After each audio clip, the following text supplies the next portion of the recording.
नमस्कार. चला, आज आपण आपल्या राज्यांचा कारभार कसा चालतो याच्या अगदी मुळाशी जाऊया. म्हणजे आपलं जे राज्य विधानमंडळ आहे ते घटनेनुसार कसं बनतं आणि कसं काम करतं हे सगळं आपण समजून घेणार आहोत. खास करून कलम 168 ते 187 यावर आपण लक्ष देणार आहोत.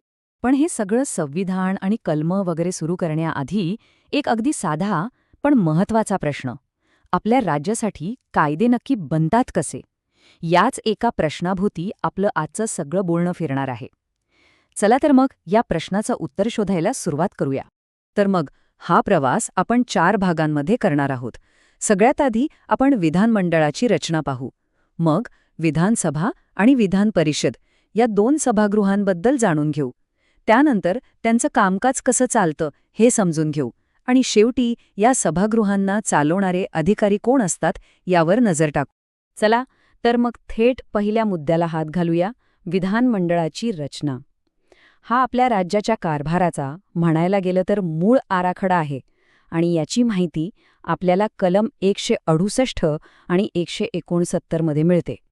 तर राज्य विधानमंडळ म्हणजे नेमकं काय? बघा, कलम 168 काय सांगतं की प्रत्येक राज्यात एक विधानमंडळ असेल आणि यात कोण कोण असतं? तर राज्यपाल आणि त्यांच्यासोबत 1 किंवा 2 सभागृह. हो, हे महत्वाचं आहे. राज्यपाल हे विधानमंडळाचा एक अविभाज्य भाग आहेत, फक्त सही करणारे प्रमुख नाहीत. आता ही जी विधानमंडळं आहेत ना, ती 2 प्रकारची असतात. एक म्हणजे एकगृही किंवा युनिकॅमेरल. नावाप्रमाणेच इथे फक्त एकच घर म्हणजे एकच सभागृह असतं, विधानसभा. आणि दुसरं म्हणजे द्विगृही किंवा बायकॅमेरल. इथे 2 सभागृह असतात, विधानसभा आणि विधान परिषद. आपल्या देशातल्या बहुतेक राज्यांमध्ये एकगृही पद्धतच आहे. पण समजा एखाद्या राज्याला वाटलं की आपल्याला विधान परिषद हवीये किंवा जी आहे ती नकोय, तर काय करायचं? त्यासाठी घटनेत एक मस्त प्रक्रिया दिलीये. आधी राज्याच्या विधानसभेला एक विशेष बहुमताने म्हणजे 2/3 सदस्यांच्या पाठिंब्याने तसा ठराव पास करावा लागतो. मग हा ठराव जातो संसदेकडे आणि मग संसद कायदा करून तो अंतिम निर्णय घेते. म्हणजे बघा, सुरुवात राज्य करतं, पण शिक्कामोर्तब संसद करते. बरं, मग आता रचना तर कळली.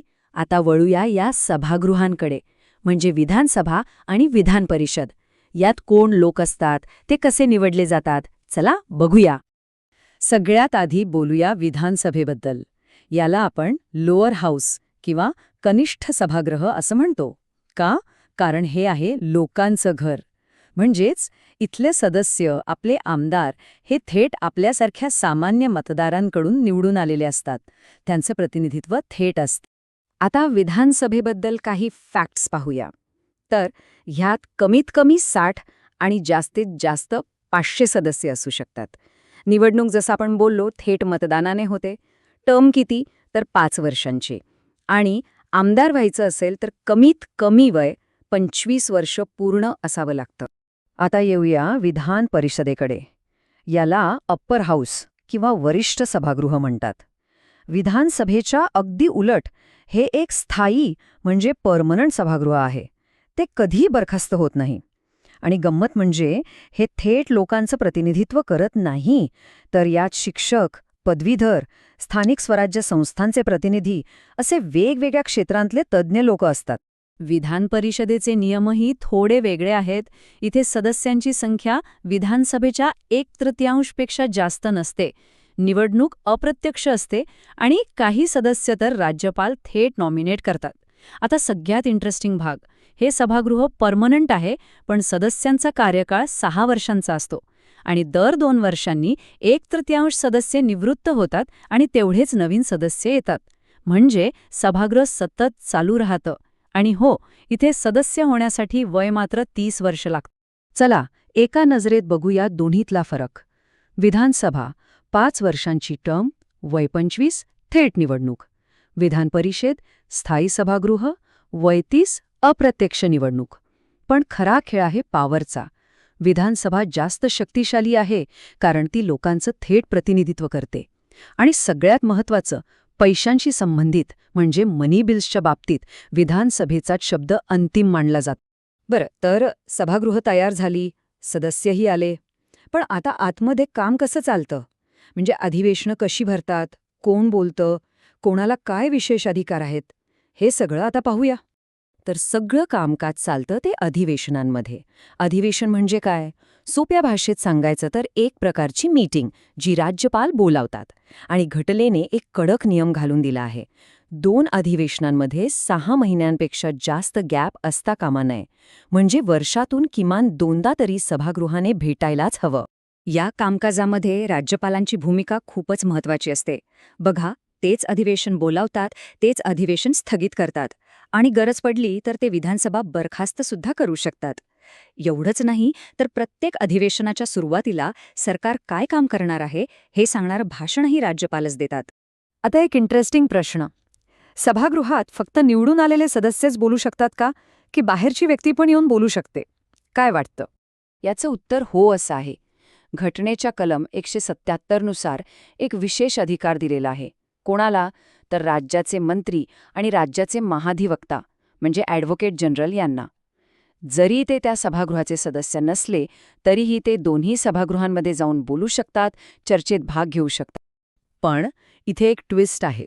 त्यांना बोलण्याचा, चर्चेत भाग घेण्याचा पूर्ण अधिकार आहे, पण मतदानाचा अधिकार मात्र नाही. म्हणजे ते आपलं मत मांडू शकतात, पण जेव्हा एखादं बिल पास करायचं की नाही यावर वोटिंग होतं तेव्हा ते मत देऊ शकत नाहीत. चला आता आपल्या या चर्चेच्या शेवटच्या आणि महत्त्वाच्या भागाकडे येऊया. ते म्हणजे सभागृहाचे अधिकारी. हे ते लोक आहेत जे या संपूर्ण कामकाजावर नियंत्रण ठेवतात आणि ते सुरळीतपणे चालवतात. तर बघा, विधानसभेत कारभार सांभाळतात अध्यक्ष म्हणजे स्पीकर आणि त्यांच्या मदतीला असतात उपाध्यक्ष. तसंच विधान परिषदेत असतात सभापती म्हणजे चेअरमन आणि त्यांच्या मदतीला उपसभापती. ही पदं खूप महत्त्वाची आहेत. अच्छा, पण विचार करा, जेव्हा नवीन निवडणूक होते तेव्हा जुने अध्यक्ष तर नसतात आणि नव्या अध्यक्षांची निवड व्हायची असते. मग तोपर्यंत सभागृहाचं काम कोण पाहणार? इथे येतात प्रो टेम स्पीकर म्हणजे तात्पुरते अध्यक्ष. राज्यपाल सभागृहातल्या सगळ्यात ज्येष्ठ सदस्याला या पदावर नेमतात आणि त्यांचं मुख्य काम असतं नवीन आमदारांना शपथ देणं. आणि समजा या अध्यक्षांना किंवा सभापतींना त्यांच्या पदावरून काढायचं असेल तर त्यासाठी पण एक प्रक्रिया आहे. कलम 189 सांगतं की सभागृहाचे सदस्य एक ठराव पास करून त्यांना पदावरून दूर करू शकतात. आणि यासाठी काही विशेष बहुमताची गरज नाही. साधं बहुमत म्हणजे 50% पेक्षा जास्त मतं मिळाली तरी पुरेसं आहे. चला, आपण आत्तापर्यंत जे काही पाहिलं त्याची एक पटकन उजळणी करूया. हा तक्ता बघा. यात काही सगळ्यात महत्त्वाची कलमं आणि त्यांचे मुख्य मुद्दे दिले आहेत. कलम 168 विधानमंडळाची रचना. कलम 169 विधान परिषद कशी बनवायची किंवा रद्द करायची. कलम 172 सभागृहांचा कार्यकाळ आणि कलम 177 मंत्र्यांचा तो विशेष अधिकार. ही कलमं लक्षात ठेवली की बराचसा भाग सोपा होतो. तर मग हे सगळं पाहिल्यावर एक शेवटचा प्रश्न उरतोच.